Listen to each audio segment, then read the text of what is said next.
Bienvenidos a nuestro diplomado en acreditación de la calidad de la educación superior, donde vamos a abordar las necesidades de mejora en los estándares de acreditación, mejorando las propuestas del CINEACE y otras acreditadoras del mundo. En este módulo, precisamente vamos a finalizar nuestro diplomado analizando cuáles son esas principales deficiencias que, superándolas, podrían convertir los sistemas de acreditación de los diferentes países, por supuesto, en sistemas de acreditación mucho más válidos y confiables y que, por supuesto, impacten en la mejora cualitativa de la calidad de las instituciones educativas. Uno de los primeros aspectos que hay que entender, que las acreditadoras por lo general no abordan y no contemplan, es el gran mito que existe de pensar que una persona que tiene un grado de licenciatura, maestría, doctorado o PhD puede enseñar libremente en la universidad siempre y cuando posea dicho grado. Esta es una tremenda falacia que le hace muchísimo daño a las universidades porque los docentes universitarios son los más empíricos del planeta, debido a que no tienen una formación profesional ni especialización en la didáctica de la educación superior. Ya Bowman, Loy Nachan y Schaffer en el año 86 han sostenido que la enseñanza es una de las más importantes actividades para el profesor universitario. Completando sus maestrías y PhDs deberían ser profesionales competentes en su campo profesional, pero esta no es una preparación adecuada para enseñar. En efecto, los profesores de la universidad son ingenieros, abogados, médicos, cirujanos, son arquitectos y obviamente provienen de diversas profesiones. En ninguna de esas profesiones su campo de estudio ni de intervención es el proceso de enseñanza-aprendizaje ni tampoco la formación profesional.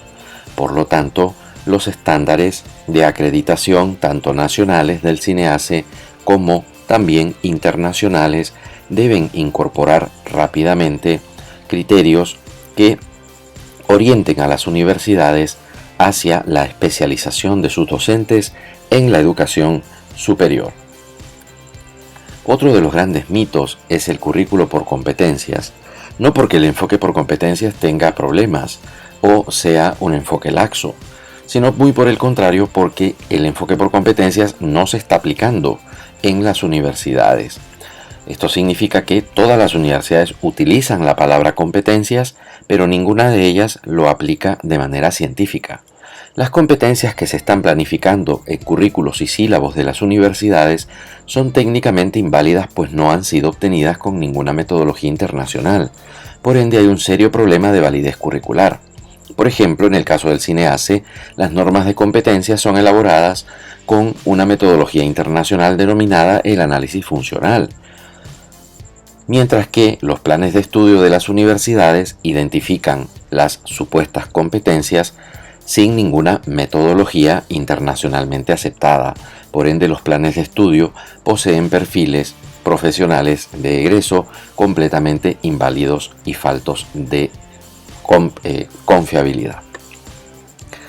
Muy por el contrario, las competencias deben identificarse mediante cualquiera de las 6 metodologías internacionales para obtenerlas. Estas son DACUN, SIT, AMOT, el análisis ocupacional, el análisis funcional y la última metodología que han inventado los franceses, que se llama la ETET. Con cualquiera de esas 6 metodologías, las universidades podrían identificar verdaderas competencias, incluso con apoyo del CINEACE y también de los colegios profesionales, para tener una mayor validez matemática y contar con muestras de profesionales a nivel nacional, que posibiliten identificar verdaderas competencias para beneficio de las profesiones. Otro de los grandes mitos que atenta contra la calidad de la educación superior es la falta de validez y confiabilidad de la evaluación. En las universidades se sigue primando la evaluación a través de exámenes escritos. Toneladas de exámenes escritos son aplicados e impresos en los exámenes en las épocas de exámenes parciales y de exámenes finales. Los exámenes escritos son contrarios al desarrollo de competencias, no pueden coexistir de ninguna manera, por lo que este tipo de evaluaciones debe ser reemplazada urgentemente por formas de evaluación de mayor autenticidad como los casos y los proyectos. Otro de los grandes mitos es que los profesores universitarios deben ser única y exclusivamente investigadores y que si son mejores investigadores lograrán ser mejores profesores. En las universidades sigue primando el estereotipo de que los investigadores pueden ser el modelo a seguir de docente universitario. Sin embargo, la investigación no asegura de ninguna manera que el investigador sea un docente eficiente. Esto ya lo ha declarado hace más de 20 años la Universidad de Arkansas y por supuesto también la Journal of Agronomic Education. Formar docentes investigadores no nos asegura que como investigadores sean excelentes docentes. Por lo tanto, ojo ahí a las acreditadoras, tienen que tener un equilibrio entre el énfasis que se le da al docente como investigador y al énfasis que se le da al docente como un especialista en la didáctica de la educación superior. Cualquiera de las dos situaciones tendiente hacia un lado, hacia el otro, genera desequilibrios que afectan la calidad de la formación profesional.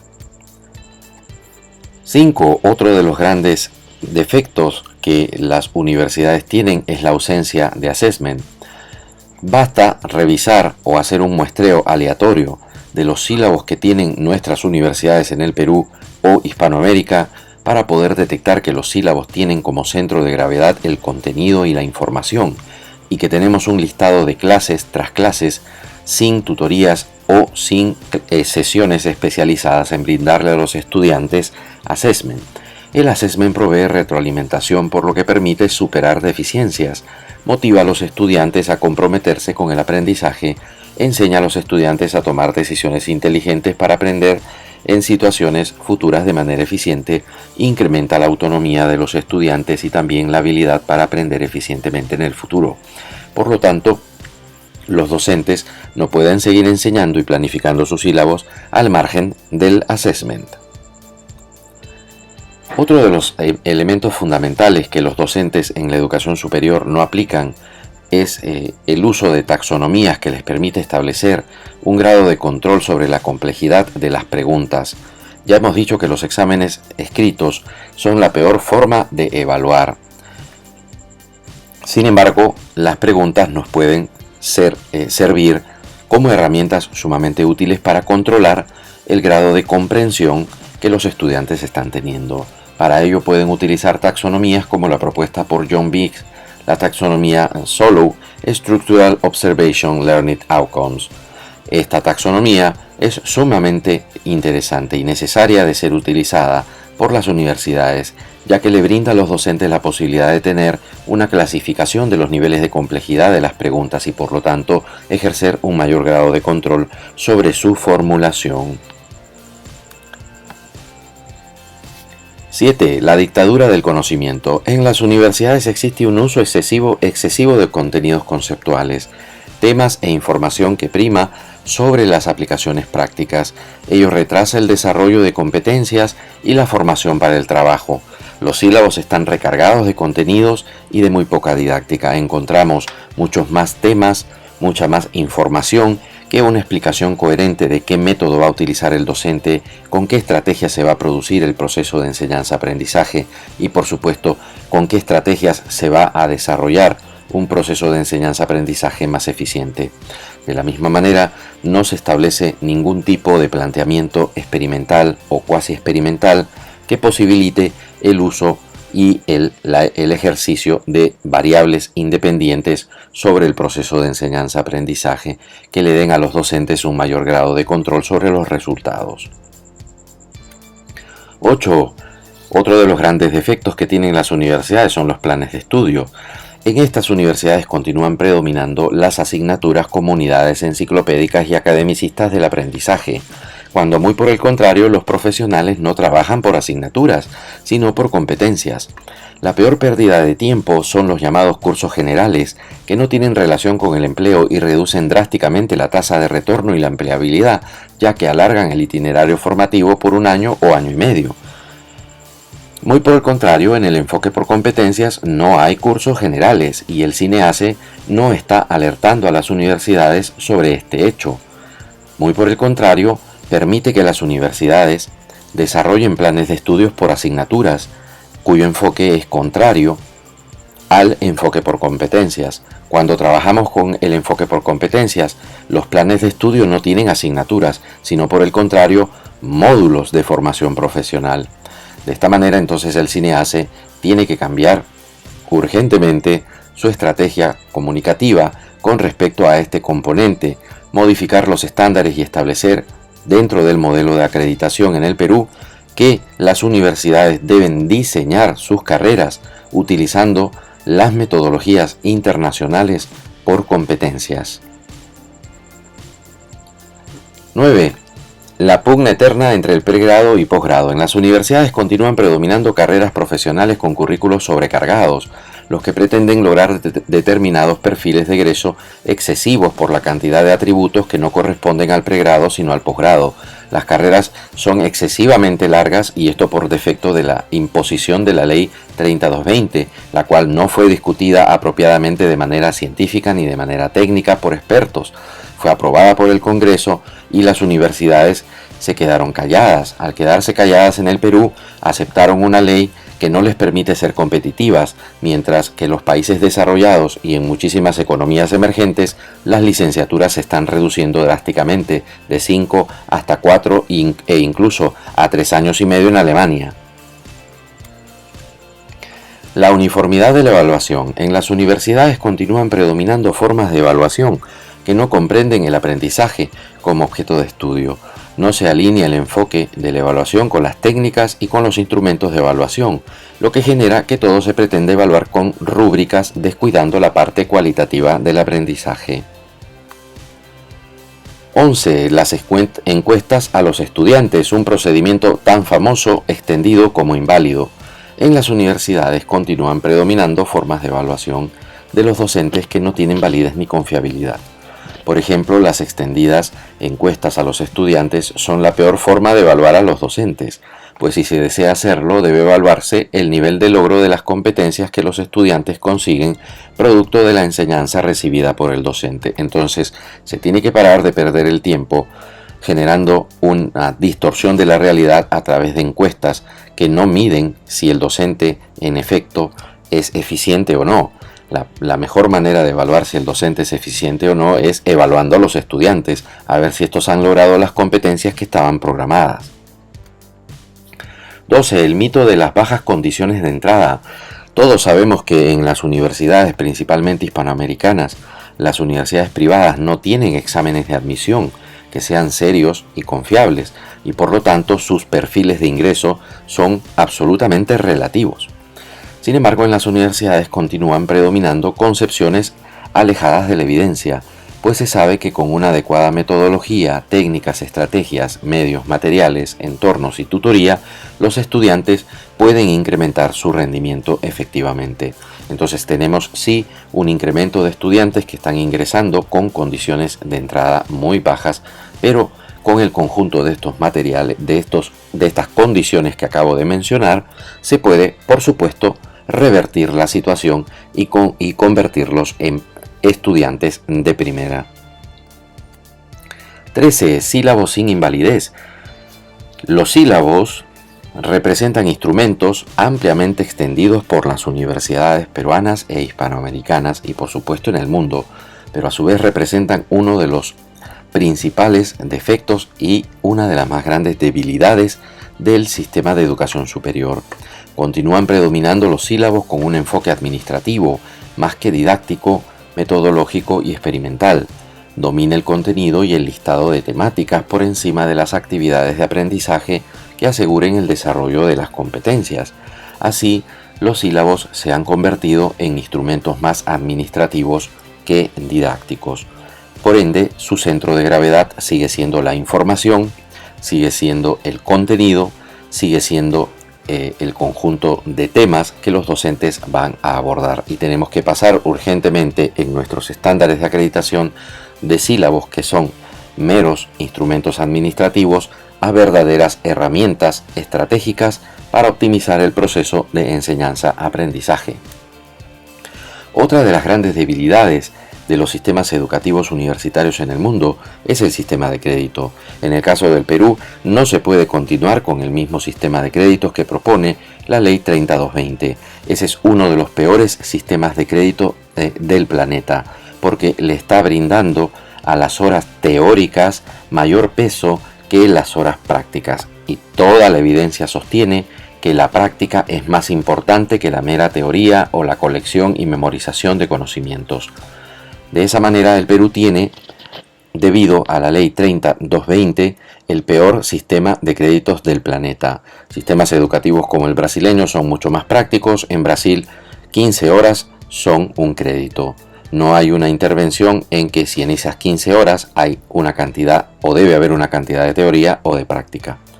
En el caso del Perú, el sistema de crédito está al revés y no permite que las universidades inviertan más en laboratorios, porque si invierten más en laboratorios significa que tendrían que pasar más tiempo en la parte práctica, y si se invierte en la parte práctica para tener mejores profesionales, eso significa que se alargarían los años de estudio. Por lo tanto, el sistema de crédito en el Perú no se pensó de manera adecuada, no se ha discutido de manera técnica ni científica, y por lo tanto perjudica a las universidades porque no les permite incrementar la práctica para obtener mejores profesionales. Así que una concepción de que todas las personas aprenden al mismo ritmo, utilizándose erróneamente la cantidad de horas para calcular los créditos, en la realidad no sucede.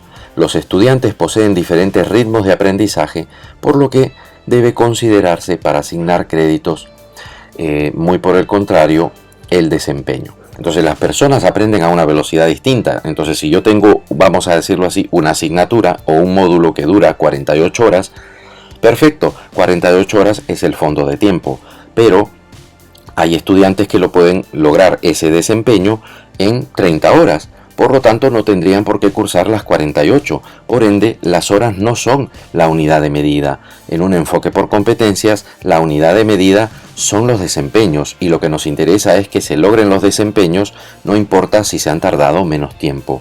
Por ello, no es necesario desperdiciar más tiempo y retrasar el itinerario formativo. Si los estudiantes logran los desempeños en menor tiempo que el programado, entonces tienen todo el derecho de ser reconocidos en su aprendizaje y poder movilizarse hacia la asignatura o módulo siguiente. 15. Certificar progresivamente y reconocer la experiencia. En las universidades continúan predominando una concepción de que se debe recorrer largos itinerarios formativos de espaldas a la población económicamente activa, sin la más mínima flexibilidad y modularidad, ignorando los avances en certificación progresiva y reconocimiento de los aprendizajes laborales que en este momento se encuentran desarrollándose intensivamente en el planeta. No podemos continuar con 5 años de estudio en las universidades sin certificación progresiva. Además, la Ley 30220 tiene el artículo 40, que es la única joya y lo único bueno que se ha hecho prácticamente en esa ley, que beneficia a las universidades, a los empleadores, a los estudiantes, a las familias y por supuesto a la productividad, competitividad y empleabilidad del país. El artículo 40 sostiene que las carreras se pueden diseñar a través de módulos y estos módulos pueden otorgar una certificación progresiva. Así que las universidades deben moverse rápidamente en cuanto a la certificación progresiva, porque en 5 años es inaceptable que se atraviese un itinerario formativo tan largo y no se obtengan certificaciones progresivas previas al bachillerato y a la titulación. Por otro lado, las universidades tienen que empezar a reconocer aprendizajes laborales de las personas que han sido obtenidas fuera de las universidades en sus respectivos entornos de trabajo.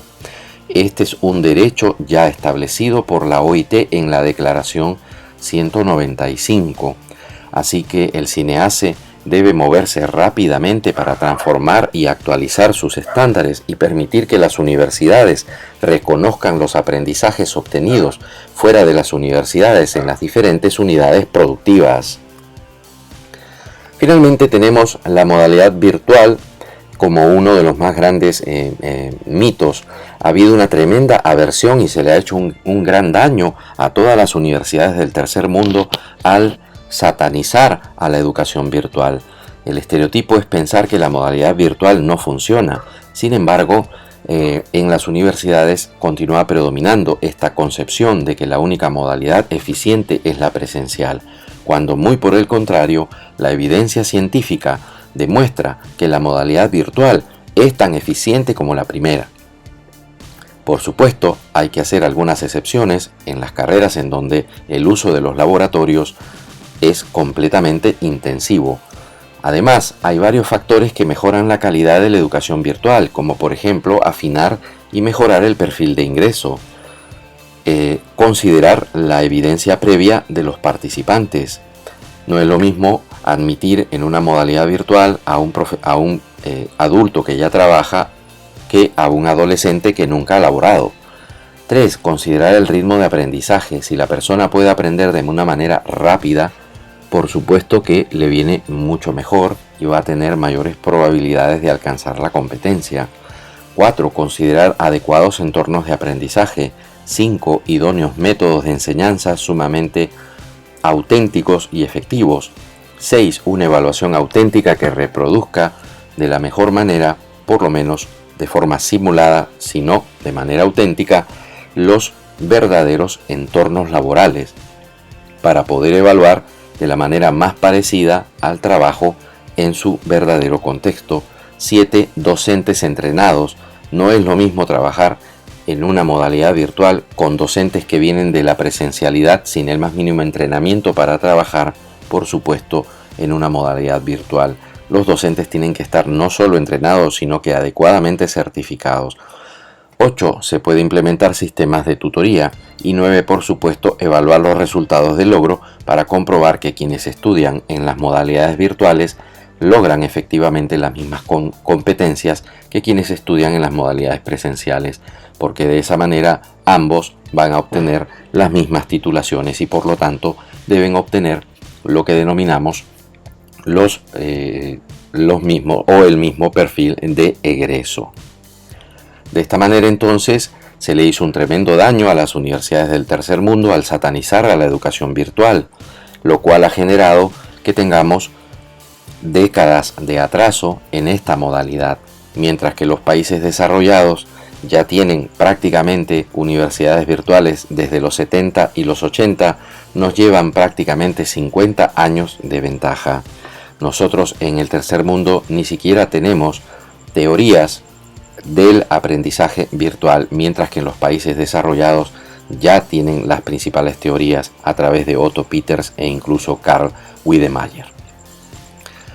Entonces la modalidad virtual hay que impulsarla a través de los estándares en el CINEACE y las otras instituciones de acreditación en Hispanoamérica y en los países en vías de desarrollo, debido a que la educación virtual potencia el desarrollo de la PEA y por supuesto le permite a las personas ejercer su derecho a tener un servicio educativo de acuerdo a sus propias características y por supuesto para poder satisfacer sus necesidades de aprendizaje e inserción digna en el mercado de trabajo. Yo soy Máximo Estupiñán, decano de la Facultad de Educación de la Universidad de Occidente, y a todos nuestros participantes en el Diplomado de Acreditación de la Calidad de la Educación Superior, les deseamos el mayor de los éxitos con sus actividades de aprendizaje, y a nuestros colegas que nos sintonizan desde los más de 19 países, los invitamos a inscribirse. Así que ya sabes, si tú quieres obtener una certificación oficial que te acredite como un profesional de la evaluación de la calidad de la educación superior, ya sabes que puedes escribirnos al WhatsApp más 51 939 263 285, donde yo te atenderé personalmente. Los invitamos a nuestros diferentes colegas y profesionales que están interesados, están interesados en laborar en la educación superior, a inscribirse en nuestro diplomado internacional en acreditación de la calidad de la educación superior. completamente online para que puedan certificarse oficialmente con la Universidad de Occidente y de esa manera incrementar su capital profesional, contribuyendo a la mejora de la calidad de las universidades de sus respectivos países. Muy buenas noches, muchísimas gracias.